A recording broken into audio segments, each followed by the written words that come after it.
Greetings, ladies and gentlemen. Welcome to Silverstone, home of the British Grand Prix, whatever GP you want to call it.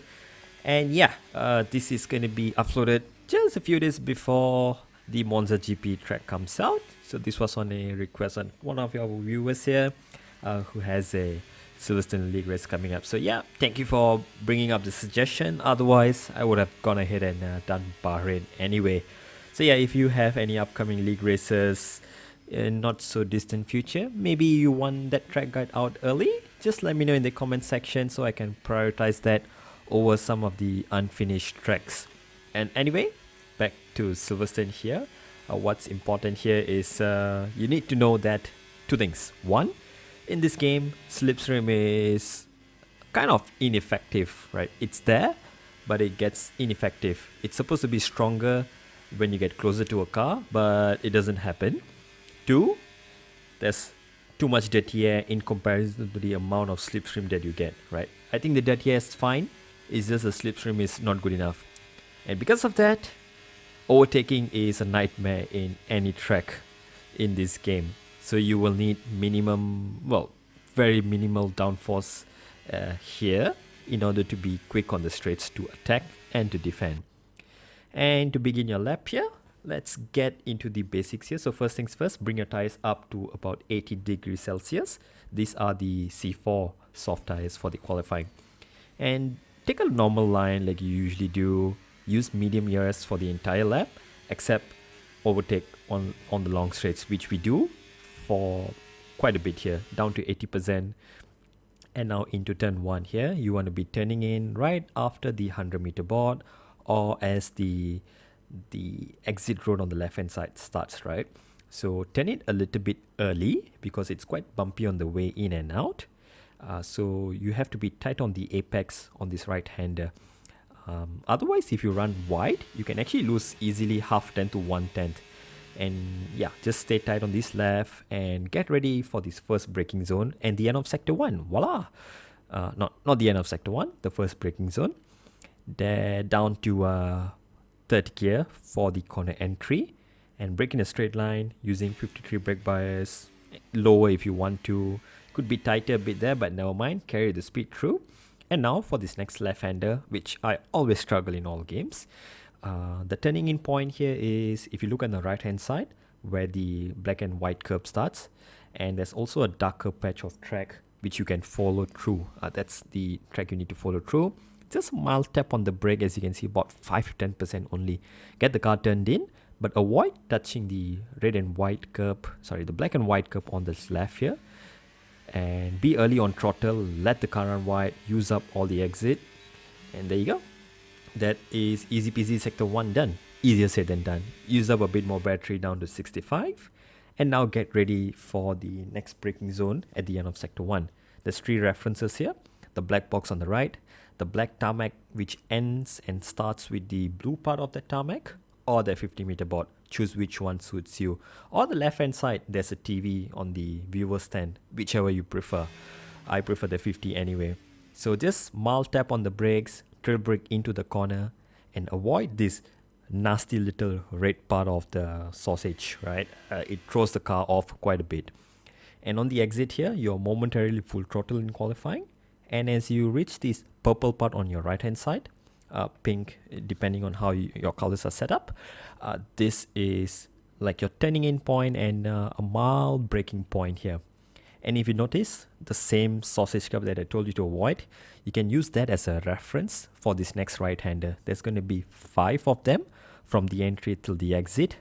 By the time you hit the 4th one, that's going to be the point where you should already be straightening in out the car. It has to be almost fully straight, and it has to be flat out already. That's when you know you've probably done a good job here. Bring it back tight inside and let it run wide. There you go. 1, 2, 3, 4, 5. Immediately it's done. And now stay tight to the right. Drift the car over to the left hand side. Use battery down to 50%. ERS overtake down to 50%. And for this next right-hander cops, you want to be turning in right around 75 meters or so, right? And you want to downshift to 7 while still being full throttle. So you need that downshift just so it carries the momentum through. Otherwise, in 8th gear, it will lose a bit of momentum in this game. And avoid that inside part of the right-hander. Otherwise, it loses you about a tenth or two. And here we go, the best part of the circuit, Maggots, Beckets, and Chapel. The first two turns are Maggots, next two are Beckets, and then the final one is Chapel before the hanger straight. You have to set it up from here itself. I prefer to keep it in 7th gear all the way from the exit of Cops just now. Left, right here. And now that's Maggots done. Now we arrive to Beckets. Where do you turn in? My answer would be at this little white line on the track. That's my reference for turning in to the next left-hander. It's quite difficult, but with enough practice, you will get a momentum and get an understanding of the flow of this entire section, which is where you can lose a lot of your time here. And down to 6th gear momentarily once you arrive at the apex of the first left here. Right, and take a lot of the curb also, because this will help you to open up the next right-hander. The more you can open up, the faster you can go full throttle, the more speed you can carry on the exit. Simple to say, but super hard to get this right. I've only got this right like about after a day of practicing in this game. Anyway, that skill issues aside, let's move on to the next right-hander here. It's just a downshift and immediately back on full power. Stay tight to the left. And DRS opened, use up the remaining of your ERS down to 15%. And here we go. Final heavy braking, no, not the final braking zone yet, the second to last. You're going to be turning in at 50 meters or as the black and white curve starts. And it's only a mild tap on the brakes, about 20% or so. And down to 5th gear or 6th gear, whichever you find more comfortable. 6th gear, you can carry more speed. 5th gear, it's a bit less understeery on the exit, but you can lose a bit of time. In the race, it's 5th gear usually. There you go, and use up a bit more battery on the exit. And for the final chicane, this is the final braking zone. My bad, this is the actual final braking zone. So brake when the curb on the right hand side, the black and white curb starts. Down to 3rd gear for the first corner. Flick it in if you need to, or just turn in aggressively. Take a lot of the curb, but I think we took a little too much speed in this time. So ideally, you want to be a bit more to the left. But anyway, make sure for this final right-hander, you take a lot of that black and white curb, but avoid touching the red sausage curb. And to visualize how to take this corner on the exit, look at the Qatar Airways board in front of you. Look at that. Let your car turn towards that way. That way, you are straightening out the car and you're also gaining speed, and that helps to stabilize the car on the exit. Yeah, and there you go. As you build up speed, go full throttle, use up the remaining of your battery, and that's a lap around Silverstone. Well, I'm not really happy with the lap for sure. There's probably 2 or 3 tenths there if done well, but yeah, you can pause it in this section in this race director to take a look at the difference in lap time. Of course, in the second run we get impeded by the AI again 2 weeks in a row, but seems to be a running gag now that happens in the first 2 runs, in fact. Yeah, but anyway, that aside, proper usage of ERS can gain you easily half a second to 1 second around here. And now let's move into the race strategies. We will start off with the fuel, which it's kind of debatable, right? Being a full throttle zone for about 70 to 80% of the lap, you will need a lot of fuel around here. But with low downforce, you actually can get away with exactly 26.0 in the race. If you want to be a little bit safer, or if you're running a little bit more downforce, about 3-4 clicks extra wings front and rear, then you go at least 26.5. And to be very safe, you can run 26.8 or 27.0. Otherwise, on minimum downforce, which I'm about to show you later, just run 26.0. And the tires around here, as you can see, the bottom right, it's C4 soft tires, C3 medium, C2 hards. They are a step softer from the game release, which was C3, C2 and C1, and that was the tire compound last year as well. In game now, it has been updated to reflect the real life. So one stop, as you see, it's possible, but it's sort of impossible to pull off. Although it says it's 10 seconds quicker than the two stops, but in reality, you're going to be losing so much time. And with lower downforce, you are virtually not going to be making any inroads in the corners. So your safe bet is to go for a two-stop, which is the best strategy as we've seen in other leagues as well. Box as early as lap 6 because the medium tires, they wear out about 8 to 10% a lap if you're pushing. So by the time you reach 80%, it's a RNG zone where the punctures can happen. Sometimes they puncture at exactly 80, sometimes they puncture like 99 and they don't puncture, right? Yeah, so get rid of the medium tires by lap 6 or lap 7 and split the remaining stint with two set of hard tires. You can do 9-10 or 10-9, up to you when you need to do the undercut. And yeah, that's the best strategy to go for. And make sure you're choosing the harder allocation of tires before you enter the race session. Otherwise, you are doomed. You have to do a mediums hard, mediums 10. And then the mediums overheat a lot as well, if I didn't mention that already. And yeah, so aerodynamics, we start off with 9.0 for qualifying. And yeah, it is very, very, very low compared to what you usually think you need for Silverstone, right? The AI in comparison, they are running around 20-ish wings, which are going to make them very quick in corner entries and exits. And also AI got, the AI buffs, they are quicker in a straight line for some reason. But anyway, back to our reality. If you're running this for a league race or something, you will definitely need minimal downforce to be able to overtake and to be able to defend. Both things are equally important. And yeah, 9.0 is my starting point. You can also start with 9.2 for the race. And the front wing, you can adjust it in the pit stop. So first pit stop, reduce 1. Second pit stop, reduce 1 more. So I'm starting with 9.0, goes to 8.0, goes to 7.0, like that. And transmission, 130 is my standard setup. 30% is a good balance. You can drop the off throttle a little bit for qualifying if you need more rotation on corner entry, but it may be a bit unstable on corner exits.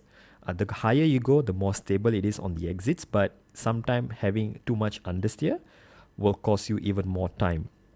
Suspension geometry is everything minimum as usual. No need to change anything there. And finally, suspension. Let's do some magic over here. You will need a stiff and low car around Silverstone.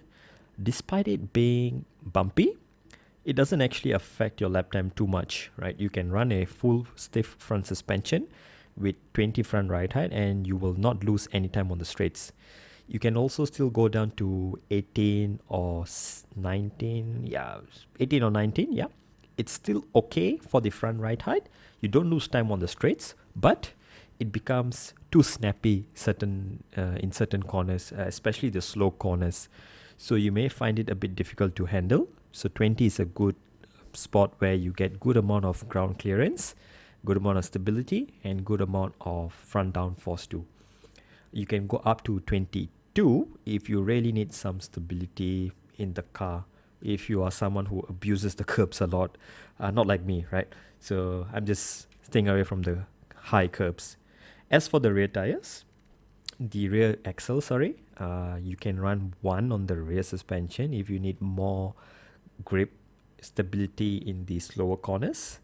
But I found, for myself at least, I prefer it to be a little stiffer to give me a bit more stability in high speed. So lower is better for slow speed, higher is better for high speed obviously, but you need to balance, right? So 10 is good amount of rear suspension with 40 rear ride height. And especially in corners like Maggots, Beckett's and Chapel, that section, that's where I feel I need a stiffer rear suspension. And sometimes a little bit of ride height on the rear helps around that section. So if you're struggling, especially in those part of the corners, you may try this little fixes. It may help you out. Otherwise, it might just be you're taking in too much speed or too little speed in some corners. As for the anti-roll bars, you also need stiff anti-roll bars around here. It generally feels much more planted and faster around a lap. But if you can make it work, go for it, right? Naturally, you may want to try 21 rear anti-roll bar to give you maximum rear rotation. but for me it turned in too much. So somewhere around 15 to 18 is my sweet spot, to give me good amount of rotation on the rear without slowing the car too much. So yeah, and it's still sort of planted. For the front anti-roll bar, you can drop it a little bit if you want the front to be more responsive, give you more grip on entry, but it might be a bit unstable on the exit. And the opposite is also applicable. If you go a little higher on the front anti-roll bar, it will add stability on corner exits. It may or may not add a little bit of understeer on corner entries, but you can adjust that with the brake bias, right? Speaking of which, 100% brake pressure, 53 brake bias is what I use for qualifying, and in the race up to 55, no more than that, because this is a track where there's a lot of high speed corners and there's also a lot of front tire wear, especially the front left. So you want to look after the front tires by pushing the brake bias rearwards. 53 at the start, 54 in the race. And speaking of the tires, maximum pressure is the only way to go around here, I will say that confidently. Any lower than that, unless it's for qualifying, right? Let me just make that disclaimer here. If it's for qualifying, you can reduce your front tire pressures by 1 psi to 2 psi just to give you a little bit more front grip in qualifying. In one lap, it does not overheat, but you do that for 3-4 laps in the race, yeah, your tires are going to melt faster than the polar ice caps. And yeah, there you go. Yeah, like I said, because the tires are softer this year, and especially after the update, you definitely need maximum pressures. And final note here, just for the downforce, if you need something a little high downforce, if I forgot to mention, if you need something more stable, just run maybe 5 more downforce on front and rear. That's going to be nice. And yeah, if it's going to be raining, go even more on the front wing and rear wing. That way you are equally competitive in the wets and the dry sessions. So yeah, that is the entire setup for Silverstone, the track guide, the fuel strategy and whatnot. Hope you enjoyed this. Any questions, just leave it in the comments and I will attend to it as soon as possible. And I'll leave you with the full speed hot lap for now. And I'll see you soon for Monza in a couple of days. Back with the Ferraris at home, I hope. Better luck this time. Bye-bye.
Yes, excellent lap. We're all very, very pleased with that one. Nice work. Come on, I'll see you back in the pits.